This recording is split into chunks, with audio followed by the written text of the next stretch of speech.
Michael Malone, Michael Porter Jr. at Anthony Davis, yan ang ating pag-uusapan. Final seconds.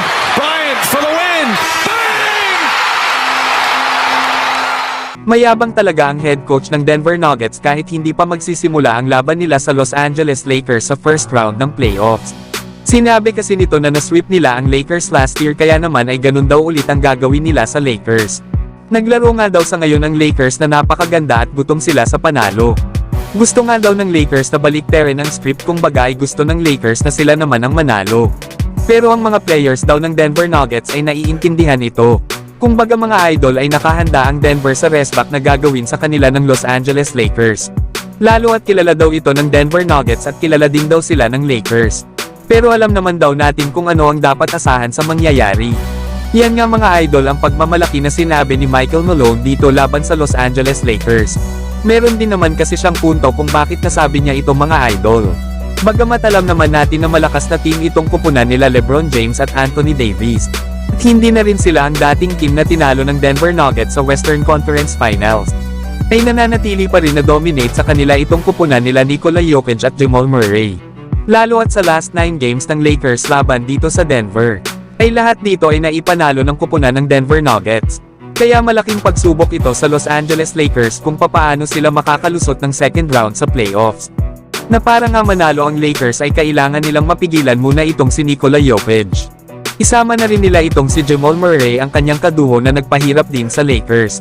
Nandyan din itong sila Michael Porter Jr. na grabe ang shooting pagdating sa 3-point territory, kasama itong si KCP.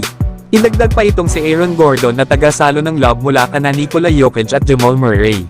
Kaya dapat ay hindi lang sa opensa mag-focus ang Lakers dahil kailangan talaga nilang mapigilan sa opensa itong Denver Nuggets, lalo na pagdating sa fourth quarter. Palagi na lang kasing dikit ang laban ng dalawang kupunan sa unang 3 quarters, pero pagdating sa huling quarter ay dito lumalayo ang Denver Nuggets hanggang sila ay manalo. Wala ngang pressure sa kalaban ng Lakers sa magiging laban nila, na kung saan ay kumakain nga lang ang mga ito ng pizza habang nasa bahay sila ni Nikola Jokic.